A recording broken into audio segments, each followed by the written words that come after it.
And welcome everybody on YouTube to Off the Hook Overtime. And let's make sure we all made it safely. Kyle, you here? Present. And out in Skype land, Alex. I'm here. And Cory Doctorow continues to be with us. Still here. Great. I got half an hour. Awesome. Well, in that half hour, there's a lot I'd really like to cover. First of all, you're on tour right now, aren't you? I'm about to go on tour. Okay. I leave, I think on the 21st, I go to Chicago.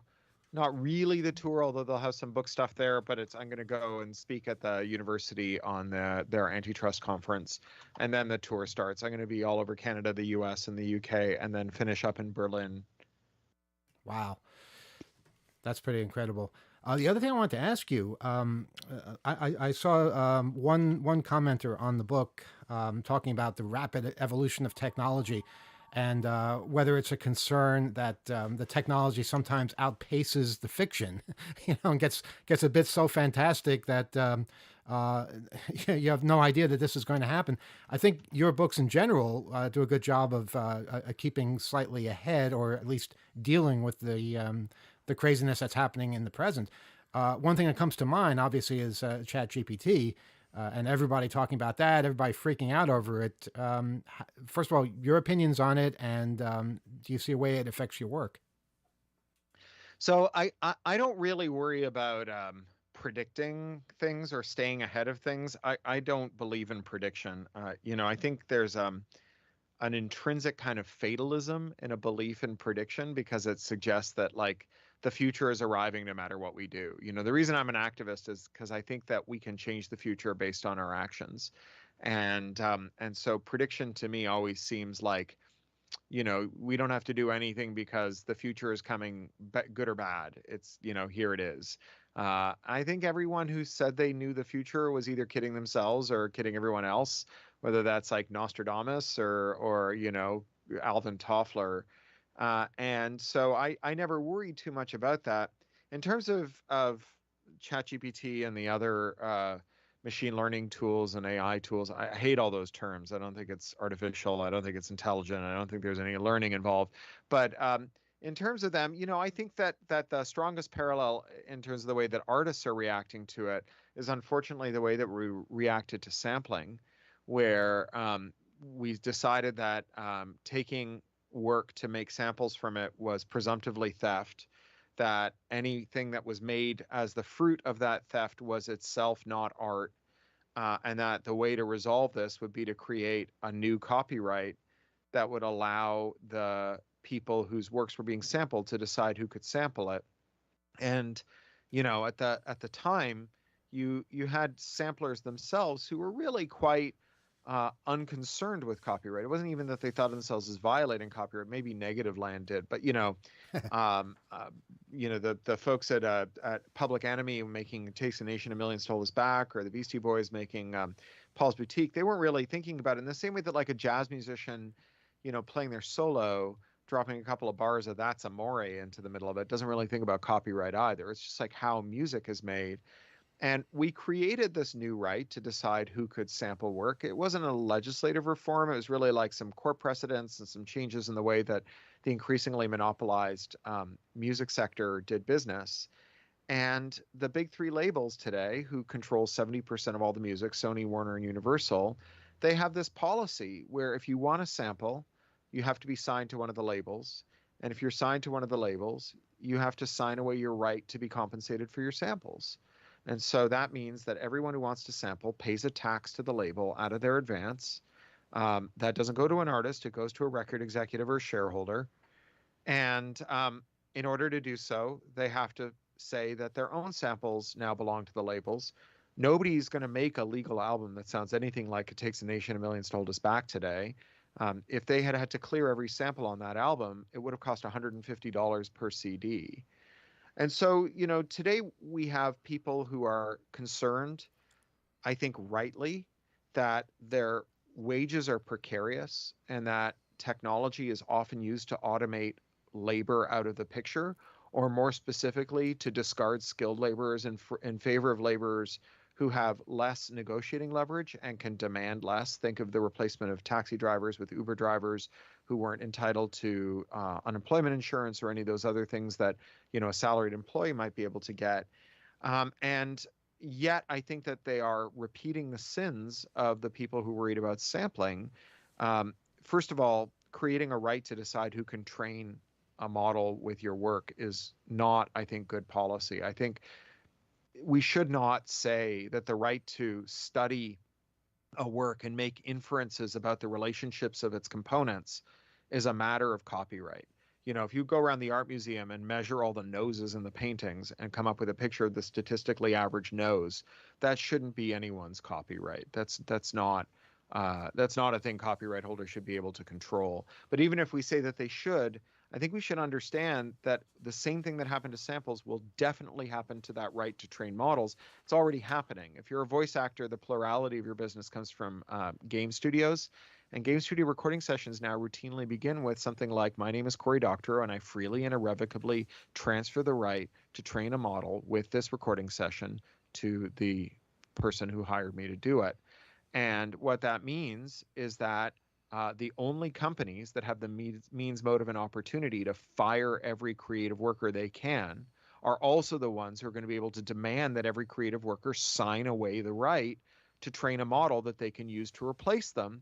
And meanwhile, the kids who are today on social media making interesting things with machine learning, who are the equivalent of those early samplers doing interesting things with loops, those people would be comprehensively stopped by that right. And so you would snuff out art and you would still allow the labor replacement. And I think what we need to think about is what the Copyright Office has thus far said, which is that we could make machine learning generated pieces ineligible for copyright, which would mean that you could go to Disney and you'd say, all right, Disney, we know that you have control over my union brothers in the Animation Guild. I'm a TAG member.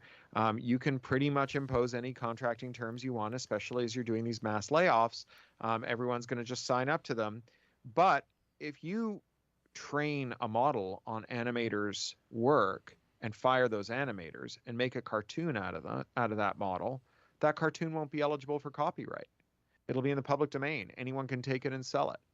So, you choose. Either you pay people and you get a copyright, because copyright, after all, is to reward human creativity, not software creativity. Or you fire all your workers, zero out your wage bill, and everyone can copy your work and sell it for cheaper than you do. Your choice. I think Disney will keep those workers in employment. It has nothing to do with copyright or with creating a new copyright over the right to train. Well, one thing it definitely has something to do with is greed, and I think That's they will true. certainly try and pull whatever tricks they can to get as much control over this fairly new technology. What do you think of the petition that a bunch of AI researchers like Elon Musk and Steve Wozniak put out recently, saying to put a 6-month pause on this Yeah. technology? It caught me as, wow, they're panicking. They really are worried about this. And a 6-month pause for what exactly? So they could get Right. control over it, or what are your thoughts? So, I mean, let's start by pointing out that neither Musk nor Woz are AI researchers. Woz is Sure. a technology pioneer. Musk is a huckster. But neither of them are AI people. And the signatories are an interesting mix, because there are a bunch of people who are invested in OpenAI competitors there. And I think that there's a plausible way to read what they've written as, give us 6 months to catch up with you. You're releasing models too frequently. There's a kind of criticism that the critic Lee Vinsel, or Vinsel, I don't know how to pronounce his name, calls crita hype, like criticism with hype. And it's when you take the most outlandish claims of the person you're criticizing at face value and say, look at these incredible things this person claims they can do. Isn't that terrible? As opposed to saying, look at these incredible things this person claims they can do. Isn't that implausible? Hmm. And so, I think every tech bro would like to pretend to be an evil wizard. And I think that when we say, oh, they're hacking our dopamine loops and they're doing all these other things that are kind of, warmed over Skinnerian behavioral psychology and whatever, and we take that at face value, they actually do them a favor, right? After all, like, Facebook's product is persuasion. right? That's what they sell to advertisers. If we go ahead and say, look at Mark Zuckerberg, he's an evil wizard who invented a mind control ray, that just helps him sell ads, right? That's like Hmm. he likes that story. And I think that there's a lot of critter hype in here, and I'm not the only one to identify the critter hype in here. Much more important people than me have identified that this open letter is full of critter hype. In particular, Emily Bender and Timnit Gebru, whose work is widely cited in the letter's footnotes, say you have completely misstated my work. That is not what my work means. The footnotes say things like, this important paper says that AI is dangerous, and that's why we should pause. And what Bender and Gebru wrote in their paper in which they said AI is dangerous, they said it's dangerous because it automates bias, and they said it's dangerous because the energy consumption is bad for the environment. They didn't say it's dangerous because the AI is going to wake up and become Skynet. And so, it's a huge misstatement of their work, and really just like a shameless act of critter hype to say, oh, look at Gebru and Bender and their prophecy that these autocompletes on steroids are going to enslave us all and turn make us into human batteries in the Matrix. They said nothing of the sort. And they have been very, very vociferous since in saying it. It's a bit like that scene in Annie Hall where Marshall McLuhan steps out from behind the sign and Uh-huh. says, "You know nothing of my work." Oh yes, we all want that world. Oh, Yeah, I just wanted to add that this very program Skype introduced me yeah. to a new contact today. Oh yeah, I Apparently, got that Bing is too. sentient, and yeah, it introduced itself and asked if I needed help with anything, and I disregarded it. I didn't want to even say anything Bing to. is on Skype. Apparently, yeah, it's like Yeah, Bing's a chatbot on Skype now, Oh, and it lovely. just yeah. they're spamming people with it. Now, Corey, it's great to It's hear the voice of reason with this subject, but I still see creative people, artists, writers who are panicking, saying, "What's this going to do for me? Somebody can simply replace me with artificial intelligence. Should they be Well, worried?" look, they should be worried that their employer would like to fire their ass and replace them with software. 100%. Right? I mean, just like they should be worried that their bosses want to fire their ass and replace them with low-waged workers overseas, and a whole variety of things that they would like to do to get rid of them. I mean, I think a lot of Googlers who thought that that it was fine for them to work on projects that were automating people out of a job because no one would ever automate them out of a job, woke up earlier this year and went, oh shit, they're laying off 12,000 of us. And can you believe it? It's like within a couple of months of them doing a stock buyback that would have paid all of our salaries for the next 27 years, right? I think that a lot of people are like, yeah, my boss never treated me good because he loved me. My boss treated me good because he thought that he needed me. And the second he didn't think he needed me, he kicked me to the curb. And I think that that's like a completely valid fear. So one guy you should have on the show, if you can get him in September when his book comes out, is Brian Merchant, who used to be at Motherboard and then at Medium. He actually bought How to Destroy Surveillance Capitalism from me. He was my editor at Medium, and now he's the tech critic at the LA Times. And Brian's got this book coming out called Blood in the Machine. That's a history of the Luddites, and it's a beautifully researched and really well written book. And the Luddites, like, they weren't anti automated mill technology, right? The thing that they were pissed off about is the mill owners fired a whole ton of skilled mill workers and replaced them with war orphans that they kidnapped from orphanages and imprisoned in these factories and worked 12 hours a day for a 10-year period of indenture, which many of them didn't survive. There's actually one of them, Robert Blenko, wrote a memoir about it that became a bestseller and inspired Dickens to write Oliver Twist. Oliver Twist is basically a documentary about life in the textile mills of the English North during the Industrial Revolution. Like, the reason they wanted a machine so simple a child could work it is because they wanted to fire the adults and hire children who could not fight back. Right? It is a completely reasonable thing to be worried about automation as a means of transferring power to employers and away from employees. But the only thing that's ever worked to solve it is not giving employees the individual right to bargain, but rather creating sectoral collective rights that workers employ as a group, right? You know, Taylor Swift lost control of her masters. She had to sign them away when she was a young artist starting out. They ended up in the hands of this guy who's a private equity weirdo, hates her guts, and she hates him. And even after he sold them to the Disney family, to their family fund.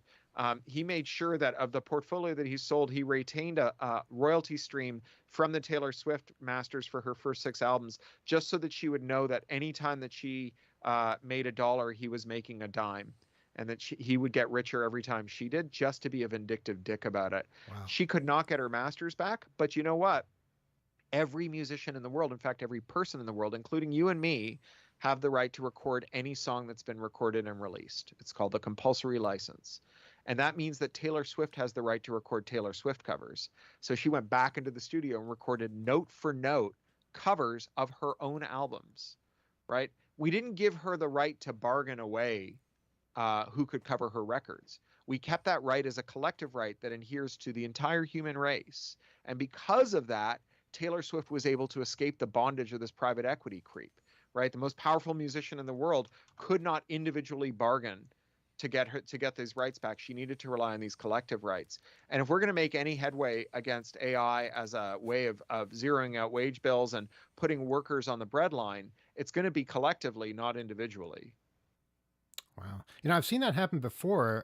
Songs from the 50s and 60s that get re-recorded by the same artist because they got a really raw deal on the original recording.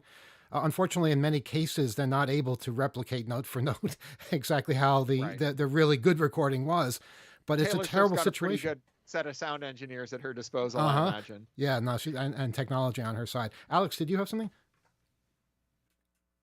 Yeah, I just wanted to say, you know, with respect to the AI letter that everyone was talking about ceasing research and whatnot, I went through that. I you know, I could understand it. Maybe there were some valid concerns. I could see there were quotations that were erroneous, things like that. But you know, what I really found interesting is I thought the whole letter would have been much more compelling if Andrew Yang hadn't signed it. Well, they forged Bill Gates' signature on it, right? He came out and he was like, I never signed this letter. Is that right? Yeah, that was pretty great. I didn't know that. Didn't the premier of China also sign it? Or that name showed up? I think that's right. I think Xi Jinping's name was on it too. Wow. Yeah, it's you know, it was such a self-regarding piece of nonsense. You know, like the Riley Quinn from the Trash Future podcast, he says that like they told themselves they like fed an autocomplete a bunch of ghost stories. And then they asked it to tell them a ghost story. And then they got scared. And now they're all running around with flashlights under their chins going, woo, the ghosts. It's really quite amazing. Mm-hmm.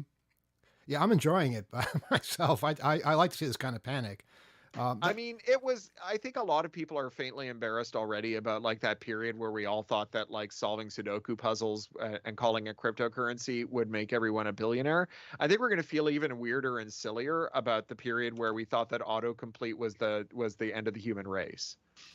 Yeah. I don't remember too many people fearing that so much, but yeah, there was a contingent, I believe. Well, no, I mean, that's what I mean is going on with ChatGPT now, right? We have this like highly advanced autocomplete and we're like, oh, the human race is over. Meanwhile, there's still a need for commercial products. You know, the gears of this capitalism grind on. And I think more to your point about innovation, regarding the Disney workers and animators being replaced, specifically in the creative field, along the lines of it being unfounded. I think that imperfection, like if you train something to be perfectly like that animator, what if the next project is about taking something and making it messier, making it not the same way? Sure. I mean, not even something that then you could train a machine to do messily.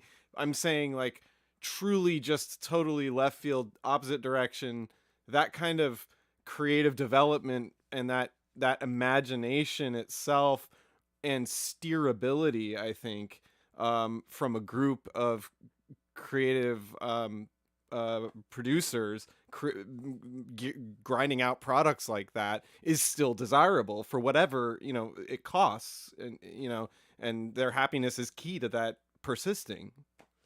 Well, and you're getting at something important here, which is that there's Mal Sauter wrote about this, that there's something intrinsically conservative about statistical inference because it really only wants the future to be like the past. That's what statistical inference is. It's the operation on the assumption that the future will be like the past. And so, when you think about like autocomplete, right? Autocomplete wants you to say the thing that you said last time. If every time you write hey, you then write hun, autocomplete is going to start suggesting hun every time you write hey. And that is kind of its imperative, right? Is to make the past like or the future like the past.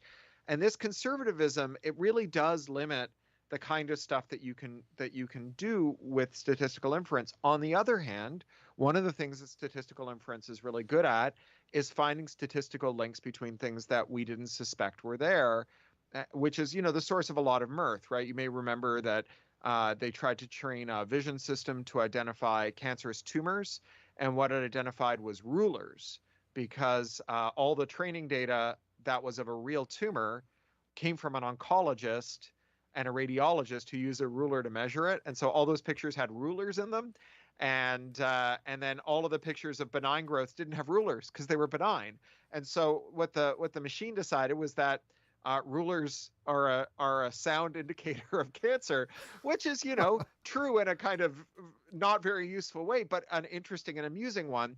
And you could imagine a visual artist or a conceptual artist or a sculptor or a novelist or any other kind of artist having a spark of inspiration from that insight, right? That I was at the Broad Museum in LA last week, and we took our kid and saw a bunch of big monumental pieces of modern art and conceptual art, which is not my usual thing. And a lot of it missed me, but the pieces that really landed, they landed because they connected things that I never really thought about, and they reframed how I saw stuff. And I am all for, I do believe that people can make good art with, these generators, but the good art will be in what the people do with it, not what the generator does. And so, the Writers Guild has just offered a new contract to the studios where they said that you can use ML and chatbots and whatever as part of the production process, but the script can only be written by a person. And so write me 50 different ways of writing this scene. Okay, well, this is one that's kind of interesting. I'll go take a bash at it using that as inspiration.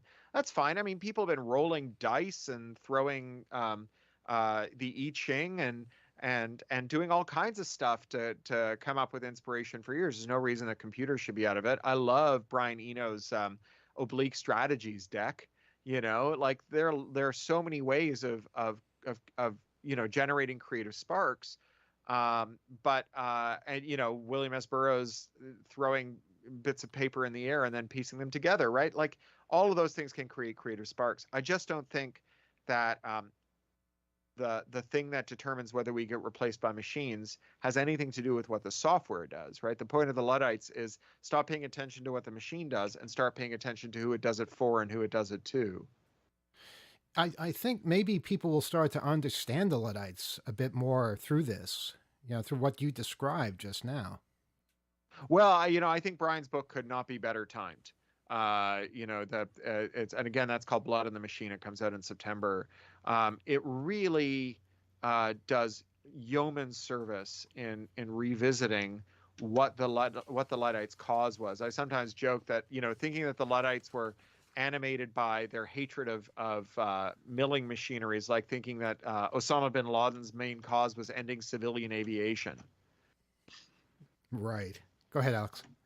I just want to say I think we should take some calls because I know Corey has to jump in a few minutes, right? So, I mean, let's give Corey the opportunity to speak with Rebel. Why you really want to put him through that?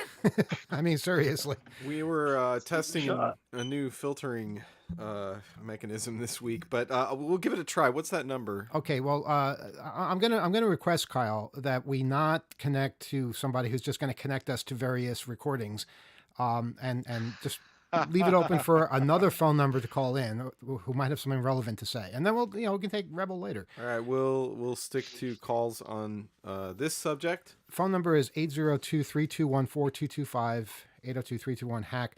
Corey, I just wanted to ask you, did you have any feelings on this recent ruling against the Internet Archive that happened? Yeah, it's pretty bad. I mean, I think the best thing we can say about it is that they made a bunch of unforced errors, and the judgment is so bad that there's just so many grounds to appeal. Like, one of the things that Hachette asked for and that the judge gave them was basically a determination that your use doesn't count as nonprofit, even if you are a nonprofit, if you have a donate to my nonprofit button somewhere on it, which is just like just bananas, right? It's the kind of thing that a lot of people who don't care about this issue but do care about like nonprofits more broadly are going to want to see some action on. Likewise, the judge basically said that nothing counts as fair use if you can license the use. So once there's like you may remember, the AP had this really weird thing about 15 years ago where they were offering bloggers a license for like $12 to quote up to 15 words of any AP story. And, this was just bananas. That's not how fair use works. And basically, by the judge's theory, if that existed, then you wouldn't be allowed to quote because you could take a license instead. And that again is like a thing that's going to make a lot of people who don't care about the Internet Archive but do care about quotation, like news agencies, really freaked out and want to join in the appeal. This was never going to be a case that was resolved in the lower court. Whoever won, there was going to be an appeal, and so here we are. We're headed for that appeal now. All right. And we have a phone call, a non-Rebel phone call, I'm told. Let's see who's on the phone. And good evening. You're on Off the Hook Overtime. Go ahead. Hello, it's Johnny Fusion calling in. Hey, Johnny, how you doing? Johnny Fusion is one of our 2600 writers, and you're on with Cory Doctorow. That's great. I'm a big fan. Cory, Down and Out in the Magic Kingdom is one of my favorites. That was Thank you. Right? That was me 21 years ago.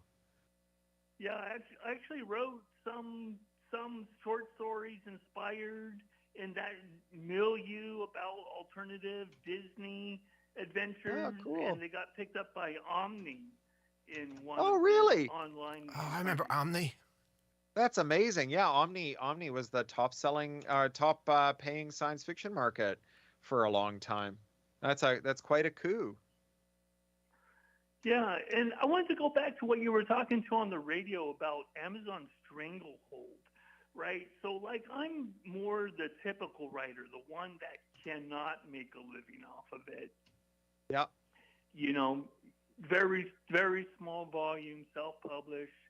And, of course, I have a couple books on my mundane name, on my non-hacker name, not as Johnny Fusion, but on Amazon and on Kindle, right? And interesting thing that they do allow on Kindle is you choose whether your ebook will have their DRM or not. And I always choose to leave it off. So if someone wants to pirate my books or copy it or share it, it's fine, because like I'm just making what I call cheeseburger money, right? Hopefully each month I get enough royalties to buy a cheeseburger, right? Like the best month I got like $50-$60. That was a bumper month. But most of the time it's only a few dollars here, a few dollars there. But yeah, but for small writers like me, it's like Amazon is our only way to get out there. Like if we don't want to be traditionally published, definitely don't want to pay money for a vanity press. Sure. The Kindle Direct Publishing is just about, because of their monopoly, the only way to get a book out there. Yep. I think that's totally right. I don't disagree with any of those things that you just said. I think that And I don't think the problem with Amazon is the ways in which it lets audiences and creators connect. I think one of the things that tech giants want to do is they want to do this trick I call inevitablism, where they say, like, look, the only way you can have this thing you like is if you take this thing that you don't like, right? That like the two are inseparable, right? Like, Google wants you to think that like a bearded prophet came down off a mountain and said, Larry, Sergey, stop rotating your log files and start mining them for actionable market intelligence. Right. The reality is that like Google was a search engine that had no surveillance for years. That's how it kicked AltaVista's ass. In fact, if you go back and you read the PageRank paper, like right there on the first page, it says ad-supported search engines are a terrible idea. Right? People make a lot of noise about Google and Don't Be Evil, but like long before they were doing this Don't Be Evil stuff, they were doing this like don't have ads on search engines. It's going to wreck them.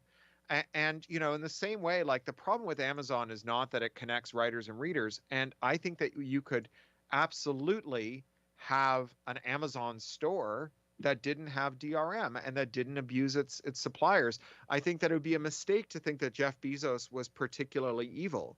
I think Jeff Bezos acts the way any sort of greedy would-be monopolist does if they neither are disciplined by competition nor by regulation. And when you give guys like Jeff Bezos the right to use DRM to usurp the relationship between creators and audiences, they will, right? And like, I don't want to let him off the hook for this or anything, but I also think that like we should expect a Jeff Bezos to emerge the minute we create the circumstances for a Jeff Bezos. And the way to address this is with, limits on anti-competitive mergers, reforming DRM law, minimum standards for contracts. The European Union passed the Digital Single Markets Directive that has a transparency requirement. If they'd done that, there would have never been Audiblegate. There never would have been this wage theft from Audible because they would have had to disclose exactly how they calculated every penny of royalties, right? So all of this stuff is like stuff that we can fix in the policy and competition domain. We don't have to make Amazon perfect, and we don't have to feel guilty about shopping at the monopolist. Yeah, I mean, I think another good thing that we could do as far as regulation is to make mandatory interoperability, right? I agree. So you can take your books, instead of being this Kindle format and Kindle Direct Publishing, the contract is if you want to sell on Amazon, you cannot sell anywhere else.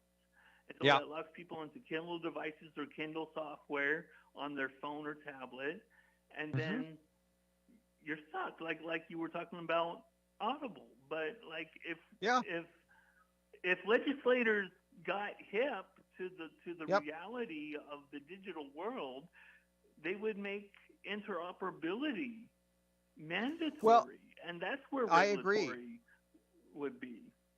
So we had an interrupt bill in the last session with the Access Act. It died, but I think it's likely to be reintroduced, probably not in this session, but in a future one. The ad tech bill is back, which is it's an interrupt bill. It requires platforms, Google and Facebook really, but also Apple to a lesser extent, to dismantle their monolithic ad tech stacks and create interoperable components like the marketplace, the demand side platform, the sell side platform, which would give publishers a lot more leverage and more power over the way that ad tech works. Today, the ad tech platforms take 50% of every publisher's dollar. That's crazy. It should be 10%.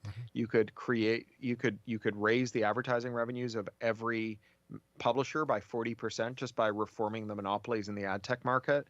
In the European Union, the Digital Markets Act is mandating interoperability at the service layer. So even the Chinese Cyberspace Directive prohibits companies from taking action to block interoperability. I have a book coming out about this. As I mentioned, I write when I'm anxious and have 7 books coming out. Then this one is coming out in September from Verso. It's called The Internet Con: How to Seize the Means of Computation. And it's about specifically how you do an interoperability mandate and how you legalize adversarial interoperability, reverse engineering, and all those other things without endangering internet users, and how the two work together to make a very robust policy stack that will really weaken the platform's dominance over our lives and allow internet users to have more control. So I think you're right. I think that is an excellent possibility. And I also want to say that contract law is a matter of state purview, which means that, if Washington State were to pass a law that said, as a matter of public policy, exclusivity deals that lock ebooks to platforms cannot be enforced, Amazon would have to leave Washington State, or all of those contracts would be null and void. And so you would get a lot more power. Johnny, thanks for your call. Corey, I know you're overtime. Yeah, right I now, got to so- run. I got to go to make dinner for the kid. All right. Guys, thank you very much. It was lovely to talk to you again. And thank you. I'm a life subscriber to 2600. It's the highlight of my quarter when it arrives. I've got an issue right here that I was just, I peruse when I'm in my off hours waiting for a call to start. So thank you so much. Thank you for everything you do. And we hope to talk to you again too. soon. All Take right, care. bye, guys. See you soon, Corey. All right. Corey Doctorow joining us on Off the Hook and Off the Hook Overtime. And our phone line is open again, 802-321-4225. And I guess just like that, we know what this means. Good evening. You're on Off the Hook Overtime. Who could this be? Yes, I think there should be a competitor to Facebook and Amazon. Well, no one's ever thought of that before. Competitor. I was just thinking the same thing myself in the conversation. I'm just hearing like, what were the causes of this? And going back to Corey's book, which is what was the blue? I'm sorry, Red Team Blues. Red Team Blues, is the yeah. name of the book. Coming out soon, or is out, just released. Late April. Late April. It's coming out in paperback and other formats, And on the Kindle. as It's going well to be as on the Kindle audio. because you can turn DRM off on the Kindle. I just, in kind of like the main character who's sort of resigned or has kind of come away from the bubble era, I think there's this fundamental thing attached to what we think of as tech and these now monopolies that we've nurtured for so long, with whether we're talking about Section 230 or whatever, all of the different issues that have led us to this path. I'm really hearing that there's this addiction, this culture, this association with bubbles. Like, it seems like there's a fiending for the next bubble that was insatiable after the 90s. And then it kind of birthed this moment where you have disruptors, and then, every outstanding startup, it has to be on these huge return rates for the VC and capital that they're infused with. So they have to do all this big movement, scale really quickly, get rid of all the legacy people as soon as they're big enough, and then, figure out how to steer a bunch of people that don't have any allegiance, don't know what they're doing, and then automate and fire them all. Like, it's fascinating. I think that what I'm hearing in this is this trend away from this addiction to thinking of successful firms as only being like these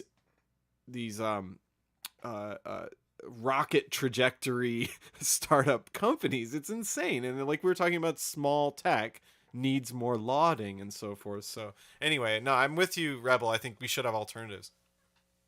And it's like the phone company. Remember, like AT&T was the big, Yeah. for a long time, AT&T was the only, phone company in town, and then, then the government was forced to break up, and then they said AT&T can't be in the computer business and all that. Yeah, and it's like these same thing with, and I think I can explain it. I think Seattle has a little bit of a complex. They don't feel like they're as big of a tech center maybe as California, or maybe as big a business center as New York or Chicago or some of the other markets. Well, and they're so in Chicago too. Their second offices in Chicago. That's right. They're getting out of the Seattle area. So I guess you won't want to attribute that necessarily, but I think it's this. They're in Seattle and that's their second headquarters. Of course, that be that as it Right. may, the tendency, I think, is to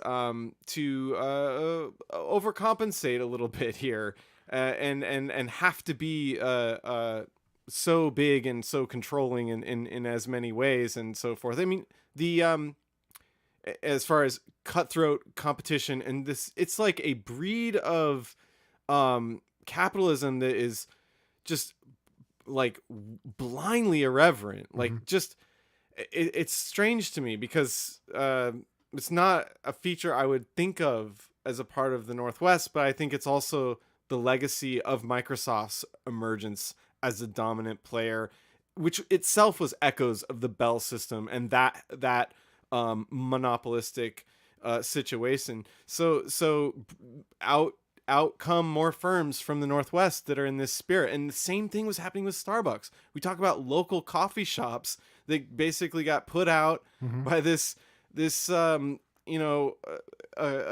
automated bean juice squirting machine that it replaced it with. And now the workers who are pressing those buttons, they can't even, organize because Howard Schultz doesn't like it. I think in many ways, though, the power is in the consumer's hands all the time. Because if you reject this, if you go to the local coffee shops, if you go to actual bookstores because you know what they represent and you know who's behind them, you get the final vote. And it doesn't matter how much money these other people have. If you don't buy their products, they're not going to last. There's talking about big companies and small companies, and where their presence is. Go look at GoFundMe. Where's GoFundMe's main office? In Redwood City, California. But what is it? It's a post office box. I think, did they used to have an office, and now they have like 25 employees now, and everybody works from home. And how does that even work? I mean, Well, I don't know what they do. Well, and that's I think an attribute of a technology or information technology firm that is being agile and surviving, and that scrappiness I think should be lauded more than big catering events and splashy galas to hype, as Corey was talking about, hype or the Krita hype as well. All of that. Don't believe it. Don't believe the hype. Yeah, this reminds me of something that I experienced a few years ago. I remember all the independent bookstores, and they were all driven out of business, or most of them driven out of business by Barnes and Nobles and Borders. And then Borders was driven out of business by pretty much Amazon. And when I was in Seattle, I went to an Amazon bookstore. It was a new thing they were trying. Let's open an actual book. It just felt so wrong. It just felt so cheap, It didn't feel like a bookstore at all. It felt like something robotic. Well, Amazon first started selling books and DVDs in 1995. Yeah, but not in a bookstore. They were doing it online. Yeah, so it's just weird to go back to brick and mortar when you pretty much were working against that for your entire existence. And just talking about automated, like artificial intelligence taking. I'm on the do not call list, as many people are, but it doesn't really matter anymore because they now have artificial intelligence calling you, or AI, or automated things, and they wait for the word hello. And if you say hello and then you start saying something else, or if it hears another noise in the background while it's talking, then it hangs up. Or if you don't say the right words or whatever, and it's the market is in India. So if you get to a person, they're not even in the United States, so you can't tell them. I mean, if you tell them, hey, I'm on the do not call list, please don't call me, they're going to call again because. Rebel, are you a robot? I'll hang up on you. No, I'm kidding. Okay, because that's what a robot would say. If you ask these robots, are they robots? They'll say something like that. I'm asking you, are you a robot? I'm sorry. You may think I'm a robot, but, I'm a real person. You can talk to me like a real person. That's pretty much almost exactly what they say. The reason I ask, Rebel, is because you call us every week and you give the same story about how these robots are calling you and how they're from India and how they wait for you to say hello and you can make them say certain things. Yeah, we're aware of this. It's happening. But the question is, how do you fight back? What do you do differently? How do you break them? I don't know. I mean, it's kind of annoying, but it's kind of fun to just kind of play with. Like, one called me today saying, we noticed that you were in an accident, car accident. They're trying to do some sort of a scam. And I'm trying to, say, yes, I was in an accident. Oh, well, were you, we asked me another question and I answered. But then it hangs up because I probably didn't answer correctly or whatever. You gave the wrong answer or something. Were you driving at the time? No, I wasn't driving. No, I was not in an accident. I wasn't driving. It was just one of those automated calls that wait for you to say hello. So I said hello, and it was said, "Hi, this is the claims department, and we're calling in reference to an accident that you may have. You may be eligible for a deductible payment or whatever. They're probably going to say, you have to pay for it or whatever." That's what I was trying to get to, but unfortunately, it hung up on me. Not even the subway, so there was it's gotten so bad. I don't even answer my phone anymore. I don't even look at my phone. Weeks will go by where I don't even look at SMS messages because most of them are spam. It's turned into a huge waste of time. And if you factor in things like Google Voice, that adds in even more spam, and it just turns into this crazy nightmare you don't want any part of anymore. And I just wonder, how do we communicate? I still use email, but a lot of people don't. A lot of people don't use email anymore. Well, WhatsApp even gives you spam. Yeah, there's a lot of fake and sort of malicious content spread through chat programs like WhatsApp, for instance. A lot of them, and like you mentioned, Google Voice. I've played around with that a little bit, and it definitely passes along a lot of both text messages, but voicemails with the exact kind of automation, just very personable, chatty robots. I've heard the spam that comes to your voicemail. It's the same female voice. A lot of it, saying the same thing about 18 times, and then you hear the same female voice saying something a little bit different a few more times. And people, I guess, fall for this. And then they like try using my name. They're like, "Well, is Kyle there?" If you put your number anywhere where it's able to be seen online with your name attached to it, that's going to happen. That is real. And you can put yourself on the do not call list. Doesn't make a difference. What are you going to do? Worst thing that can happen is they get fined. You don't see a penny of that. They don't get fined. They're in India. They're not even. Well, you don't know where they are. How do you know they're in India? You might think they're in India, but they could be down the block. Well. The FCC is taking this a little bit more seriously. Yeah, right. Prove it. Allegedly. I saw a couple stories about this. Maybe I'll bring a news article for next show.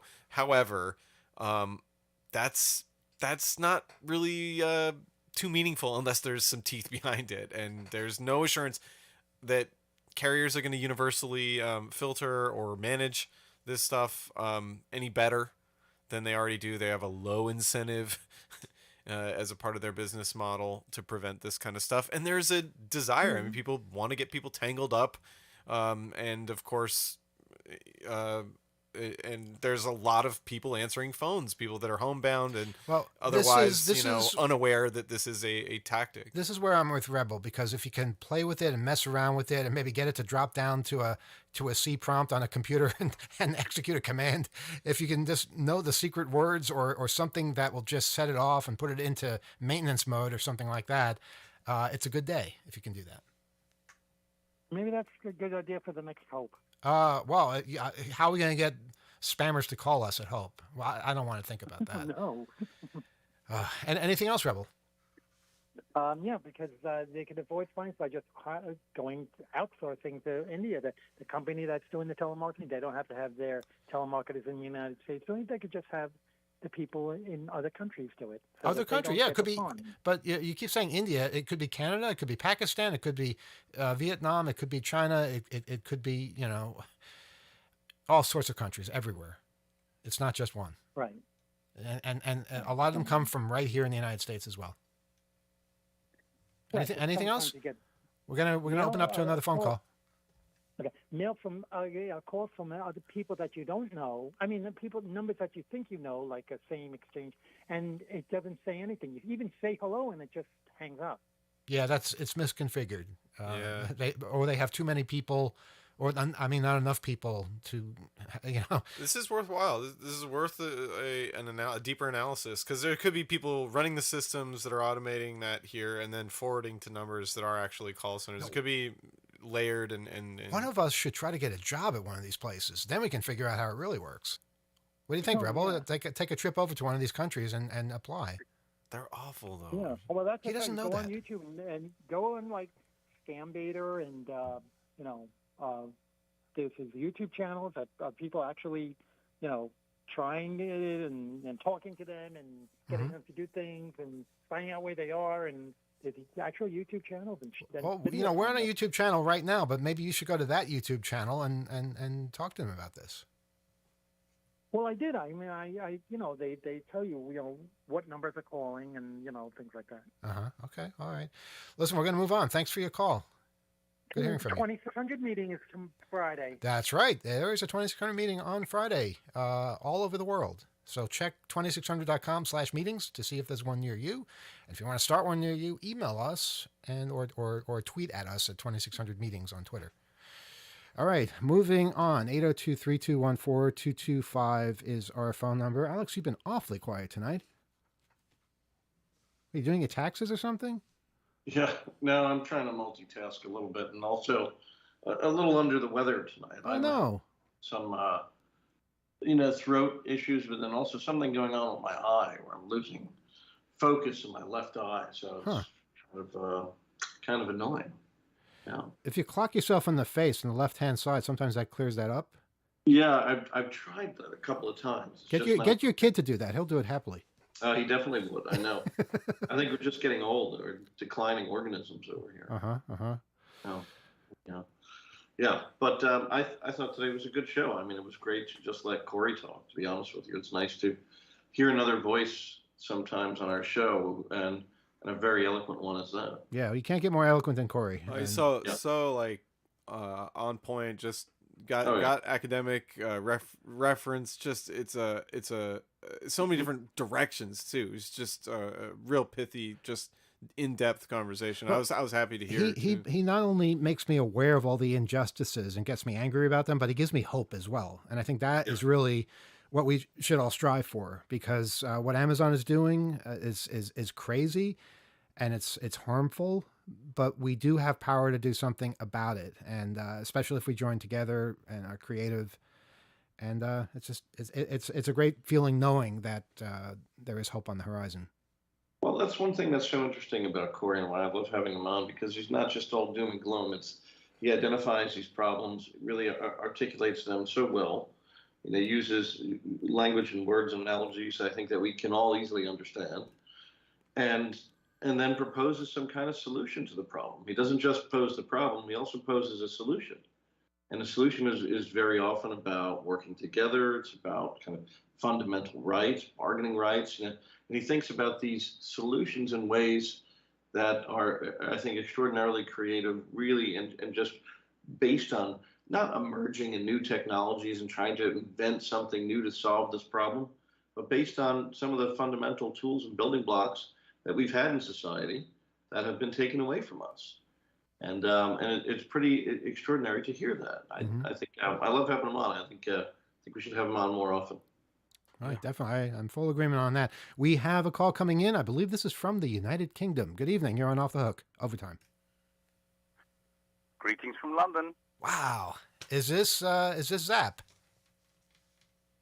Am I the only person that phones from London? Well, no, but you have a distinctive Yes, voice. Zap. You have a very distinctive voice that I'd recognize anywhere. Well, that's maybe because I'm phoning up too much. Maybe a bit like Rebel. Never like Rebel. I've got news. Go ahead. You mentioned the meetings on Friday. Yes. There's another one starting up in the UK. So this Friday, there's going to be a meeting in Cheltenham, and it's the first one they're holding. Where is that? Cheltenham. Okay. Wait, place spell for it. GCHQ, Okay. the UK version of the NSA. Okay. So I just wanted to let everyone know it's going to be at the Bays Hill Inn, which is 85 Street, St George's Place, Cheltenham. Now, can you make sure that information is also sent either to the 2600 Meetings Twitter account or to meetings at 2600.com, or both, preferably? I believe they have done that. I did tell them to do that. Okay. I don't know why they keep asking me to do these things, but I do it for them because that's what I do. Well, because there are people that just do everything, and you happen to be one of them. So people just ask you to do things. But if we receive that information by tomorrow, it will go in for Friday, and then it'll be in the next. Not the issue that's coming out because it's already at the printer, but the one after that. Yeah, no problem. That's basically it. don't really have anything else to say, so I'll get off the line. Well, okay. It's good hearing from you. How are things over there? I imagine, Alex, you're not in London right now, are you? No, I'm in New York. Okay, which is, so- yeah, for a change. Oh, don't mention about Alex. Unfortunately, I was meant to see him. He gave me short notice. I wasn't feeling too good, and it just didn't happen. So maybe Well, he'll next be time. back. He's coming Sorry, back. Alex. He'll be Yeah. back at some point very soon, Alright. I would imagine. And I hope to see you as well. Hopefully. If I get more notice, it's a lot easier for me to travel and stuff because my health isn't that good. But I just don't like talking about it. Okay. All right. Well, please call back. We'll check in with you again. Yes. All right. Thanks a lot. All Bye. right. Be well, Zap. Good to hear. Sounds good. And and to that, I just kind of respond to Zap for a second. Not to worry at all. I know it was kind of short notice for him to cross the city and head over to Chelsea. So What kind of notice did you give him? What did you say? Here I am now. Oh, I didn't hear from you. That's 5 seconds. What? How much time did you give him? Yeah. Well, no, it was some time. I was Mhm. just, I think the same day. So, or maybe the day before, I don't know, but he couldn't make it across London. So it's not a big deal, but, I'll be back. We'll get together then. It's not Making a it big- across London can be a real challenge. Believe me, I've tried It it. really can. It Yeah. really, it's something. Yeah. But I look forward to trying again. I really do. Yeah. Well, there's this new way to cross it now, which is actually quite interesting. I have loved it. And this is what I do in the mornings when I'm going over to King's College to teach. I'm leaving from Chelsea. Is this the Elizabeth line? No. Oh.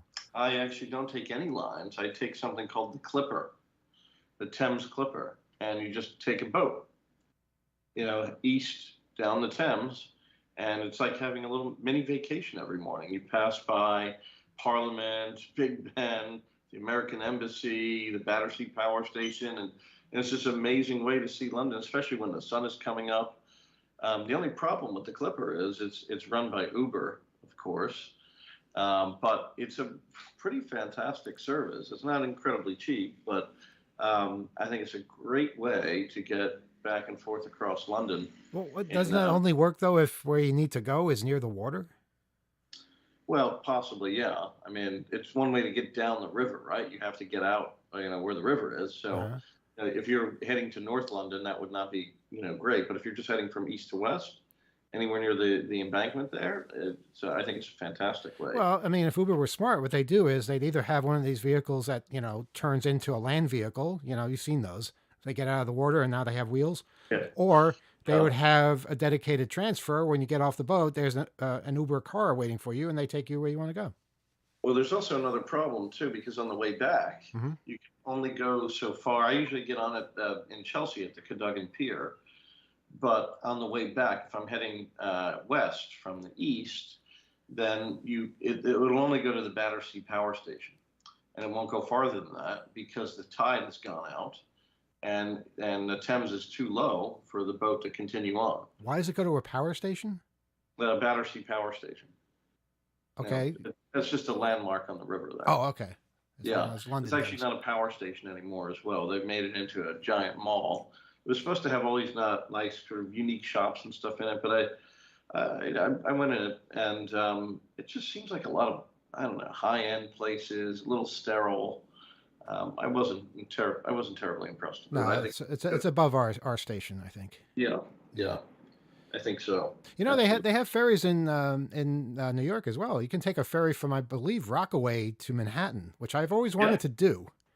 Take the A train all the way out there and then take the ferry all the way back. Yeah, there's a lot of places where you can take ferries here, and it's kind of surprising. Yeah, we never do it though. That's the thing. But we talk about it. Yeah, we do talk about it. Yeah, gotta make that's it half of it. Yeah. These are pedestrian ferries or water taxis. Yeah, you can't drive your car on it, so Yeah, don't let's try. not use the F word. No. Don't, unless you really mean it. What's the F word? Ferry. Oh. Yeah, well, that's what we're talking about. Yeah, I know. I'm just like, there's, real ferry systems out there. Uh-huh. This sounds more like a little smaller. All I right. don't mean to split hairs. No, It sounds fascinating. It's fine. I think that's it for tonight. We're at the 1 hour mark, so I'm ready to call it a night. You, Alex? Yeah, I'm all set. I mean, we could do one more if you want. You want to have one more call? Yeah, but there isn't a call. And I think Zap is a good way to end it. The call is, is over. yeah. Yeah, we've got no calls. no calls. All And right. our listeners are requesting that we stop, so I think we should. Sure. Because Sure. they have lives too, They have things they got to do. Yeah, no doubt. And most No of our doubt. listeners are overseas, and it's later there, so they're really sleepy and cranky. Yeah, that's fine. We haven't heard from some of our friends in Bulgaria recently. No, I haven't heard from Bobson in ages. Where maybe it's too late now because we just did daylight savings. Does that make it later for him? I don't know. It gets No, it's closer. complicated. Sometimes it gets so complicated you can't even do it, and Yeah. that's where I think we might be now. Maybe it. Yeah. All right, then we're gonna call it. OTH@2600.com is our email address. You can watch this and other OTH Overtime shows on our YouTube channel. You can watch it, but you're just gonna see an image that doesn't change. Yeah, It's you can not- watch and listen. Yeah. Yeah. All right. You can turn it on, watch it for a second, then go off and do something else while it's playing. But And- yeah, that's at channel 2600 Uh-huh. on YouTube. We're the Hacker Radio Show on Twitter. And by the way, we also archive all of the audio for both the shows and Overtime on 2600.com/offthehook. So if the audio is terrible on YouTube, which sometimes it is, there's almost always a better copy on 2600.com/offthehook. Just a little tip for you there. We'll be back next week for both Off the Hook on WBAI and Off the Hook Overtime over on YouTube. Hope you have a pleasant week. Write to us, OTH@2600.com. share any kind of stories, stuff you've hacked, things that need to be hacked, hacks that are talking about hacking. Let us know and stay tuned. Good night.